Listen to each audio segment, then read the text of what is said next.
Ramazon muborak bo'lsin birodarlar. Intiqib siz bilan biz xursandchilik bilan kutgan muborak oy keldi.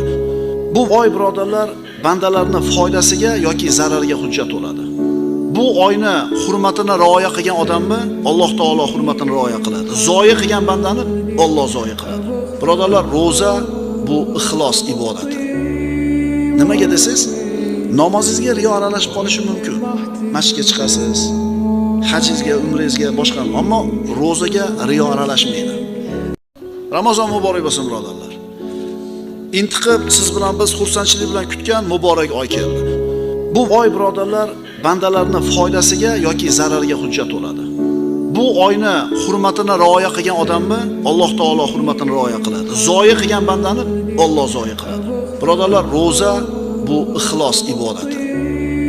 Nimaga desiz? Namozingizga riyo aralashib qolishi mumkin. Masjidga chiqasiz, hajingizga, umringizga, boshqa, ammo rozaga riyo aralashmaydi.